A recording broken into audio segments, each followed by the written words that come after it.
Doctor Dipu Moni যিনি সাবেক মন্ত্রী ছিলেন, শিক্ষা বিষয়ক মন্ত্রী, তিনি গ্রেপ্তার হয়েছেন। আপনাদেরকে আজকে এমন একটি মেসেজ আমি দিতে চাই যেটা শোনার পর আপনাদের মাথা ঘুরে যাবে। দেখুন, তিনি হয়তো সাবেক মন্ত্রী, কিন্তু তার আমলে যিনি প্রতিমন্ত্রী ছিলেন নওফেল সাহেব, উনি পরবর্তীতে মন্ত্রী পেয়েছেন, মন্ত্রিত্ব পেয়েছেন। কিন্তু মজার ব্যাপার হলো, আজকে বাংলাদেশের শিক্ষা ব্যবস্থা নুরুল ইসলাম নাহিদ পর্যন্ত কিছুটা ঠিক ছিল।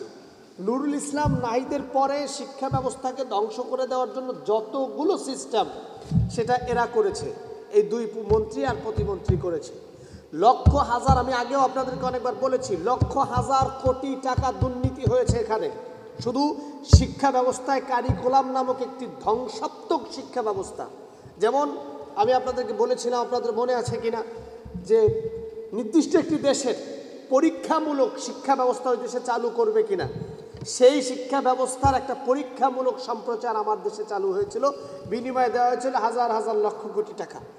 এই টাকার বিনিময়ে কারিকুলাম নামক একটা জঘন্য নিকৃষ্ট যে শিক্ষা ব্যবস্থায় কোনো শিক্ষা নাই, শিক্ষকরা ছাত্রদের কি পড়াবে জানে না, ছাত্ররা শিক্ষকদের কাছ থেকে কী শিখবে জানে না, যেখানে এসএসসি পরীক্ষা নাই, ছাত্রছাত্রীরা কোথায় পরীক্ষা দিবে, পরীক্ষার মানসিকতার পরিবর্তন, ছাত্ররা যেন একটা ধ্বংসাত্মক জাতিতে পরিণত হয়, সেই প্ল্যান প্রোগ্রাম নিয়ে এই শিক্ষা ব্যবস্থা চালু করেছিল।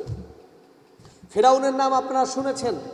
ফেরাউন তার রাষ্ট্রকে এক নায়কতন্ত্র করবার জন্য শিক্ষা ব্যবস্থায় একদম সকল শিক্ষা বাতিল করে দিয়েছিল। তার 1 নম্বর কর্মসূচি ছিল শিক্ষা বাতিল করে দাও, এবং সেই শিক্ষা বাতিল করে তিনি চিরন্তন ক্ষমতায় থাকতে চেয়েছিলেন। এই ডক্টর দীপু মনি এবং নওফেল তারাও প্ল্যান করে সরাসরি বাংলাদেশে শিক্ষা বাদ, এটা বললে কেমন শোনা যায়, কিন্তু শিক্ষা বাতিল করবার জন্য হাজার কোটি টাকা খেয়ে যে একটা নতুন শিক্ষা কারিকুলাম ঢুকাইয়া এদেশের ছাত্র জনতাকে, এদেশের শিক্ষিত সমাজকে ধ্বংস করবার জন্য পরিকল্পিত তারা করেছিল, এবং সেটা কিন্তু তারা সফলতার দিকে চলেও গিয়েছে। আলহামদুলিল্লাহ, নতুন যারা শিক্ষা উপদেষ্টার দায়িত্ব নিয়েছেন তাদেরকে দেখলাম এই কারিকুলামের শিক্ষা ব্যবস্থাকে বাতিল করেছে, নতুন করে এক শিক্ষা ব্যবস্থা নিয়ে তারা ভাবছে। যদি এমনটা হয় তাহলে এদেশের মানুষের মনের পরিবর্তন হবে, অন্তরের পরিবর্তন হবে, শিক্ষা খাতের পরিবর্তন হবে। শিক্ষকরা সে আগের মতো আদব ফিরে পাবে, ছাত্ররা আগের মতো জৌলস ফিরে পাবে। কি আশ্চর্য শিক্ষা ব্যবস্থা! শিক্ষা কারিকুলাম শিক্ষা হবে, আবার বিসিএস দিতে গেলে এমসিকিউ লাগবে, রিটেন লাগবে, ভাইবা লাগবে, অথচ নিচে থেকে একটা মানুষকে মানুষ হিসাবে গড়ার জন্য যা দরকার সেটা উপর পর্যন্ত নাই।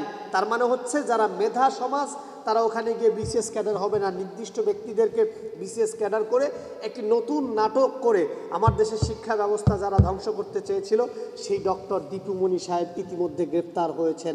আল্লাহ তাআলা তাকে সঠিক বুঝ দান করুক।